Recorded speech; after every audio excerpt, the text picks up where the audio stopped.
Assalamualaikum warahmatullahi wabarakatuh.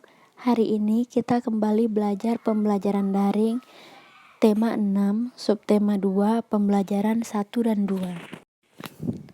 Perhatikan puisi Cita-Citaku. Puisi ini karya Muhammad Ridwan Hafiz. Nah, puisi ini terdiri atas 1 bait. Puisi ini tidak memiliki rima. Di sini kita akan membahas pertanyaan seputar puisi tersebut. Soal yang pertama, apakah judul puisi tersebut? Sudah jelas ya, judulnya adalah Cita-Citaku. Soal yang kedua, siapa yang membuat puisi tersebut? Sudah jelas juga, Muhammad Ridwan Hafiz. Soal yang ketiga adalah bercerita tentang apakah puisi tersebut? Seorang anak yang bercita-cita menjadi dokter agar dapat menyembuhkan orang-orang yang sakit. Nah, untuk mencapai cita-cita yang tersebut, anak tersebut akan berusaha dan belajar dengan giat. Yang kelima, apakah yang membedakan puisi tersebut dengan bacaan sebelumnya? Bacaan sebelumnya adalah guru untuk anak yang berkebutuhan khusus. Itu perbedaannya. Yang pertama, di bacaan yang pertama itu gurunya sebenarnya sudah seorang dokter. Nah, puisi yang kedua ini adalah seorang anak yang bercita-cita menjadi dokter. Namun bacaan yang pertama itu dokter tersebut dia bersimpati kepada anak-anak yang berkebutuhan khusus sehingga mendedikasikan hidupnya untuk menjadi guru. Menjelaskan cara membuat puisi. Agar lebih mudah dalam membuat puisi, perhatikan hal-hal berikut. Yang pertama, menentukan tema. Tema puisi merupakan topik utama atau gagasan pengarang dalam membuat puisi. Tema puisi membantu pengarang untuk membuat puisi tetap sesuai ruang lingkupnya. Yang kedua, melakukan observasi. Observasi adalah suatu pengamatan. Observasi bermanfaat untuk mengembangkan imajinasi dan mendapatkan inspirasi. Observasi dapat dilakukan dengan cara membaca buku, melakukan perjalanan, atau menyaksikan kejadian tertentu. Agar dapat membuat puisi dengan mudah, perhatikan persiapan membuat puisi berikut. Yang pertama, tentukan tema puisi yang Anti sukai. Yang kedua, mempersiapkan peralatan tulis. Yang ketiga, melakukan observasi terhadap objek pada tema puisi. Yang keempat, observasi dapat dilakukan berulang kali agar dapat memperoleh lebih banyak inspirasi. Yang kelima, menentukan peristiwa yang sesuai dengan tema puisi. Lalu yang keenam, mencatat semua informasi yang dibaca. Selanjutnya, menentukan pilihan kata dalam membuat puisi. Berikut adalah hal yang harus Anti perhatikan dalam memilih kata-kata saat membuat puisi. Yang pertama, gunakan kata yang bermakna positif. Yang kedua, gunakan kata atau ungkapan pujian untuk sesuatu yang indah. Yang ketiga, gunakan kata-kata yang santun. Hindari penggunaan kata yang bersifat menjelekkan, mengejek, atau menghina. Yang kelima, gunakan kata-kata yang memiliki kemiripan bunyi, agar puisi tersebut lebih indah saat dibaca. Misalnya keluh, kesah, canda tawa.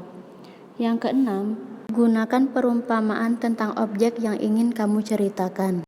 Menjelaskan langkah-langkah menulis puisi. Perhatikan langkah-langkah dalam menulis puisi berikut. Yang pertama, siapkan alat tulis seperti kertas dan pulpen.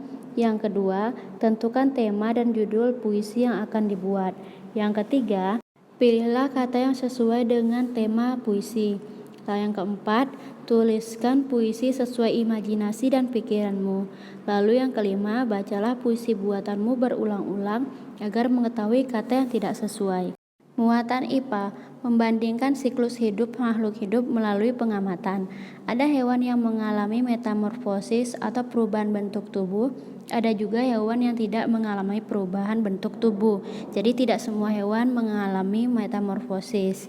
Manakah hewan yang mengalami metamorfosis dan tidak mengalami metamorfosis? Hewan berikut yang mengalami metamorfosis adalah kupu-kupu, capung, kura-kura, dan kecoa.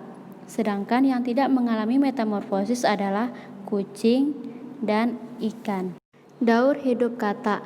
Kata berkembang biak dengan cara bertelur di dalam air. Telur-telur itu akan menetas setelah kurang lebih 10 hari. Telur itu menetas menjadi berudu yang hidup di air. Oleh karenanya, berudu memiliki insang alat pernapasan untuk bernapas di dalam air, seperti pada ikan. 3 minggu kemudian, insang pada katak akan tertutup oleh kulitnya. Kemudian, tumbuhlah kaki belakang. Pada usia 8 minggu, berudu berkaki berubah menjadi katak yang berekor. Ekor itu kemudian akan memendek dan ia bernapas dengan paru-paru. Setelah pertumbuhan anggota tubuhnya sempurna, katak akan berubah menjadi katak dewasa. Daur hidup kecoa. Kecoa merupakan salah satu serangga yang juga berkembang biak dengan cara bertelur. Setelah beberapa lama, telur kecoa akan berubah menjadi kecoa muda yang disebut nimfa. Bentuk nimfa mirip dengan kecoa dewasa, hanya warna kulitnya yang berbeda. Nimfa beberapa kali mengalami pergantian kulit sampai ia menjadi kecoa dewasa. Daur hidup capung. Capung juga merupakan serangga yang berkembang biak dengan cara bertelur. Sama dengan kecoa, ketika telur capung menetas, ia menjadi capung muda yang disebut nimfa.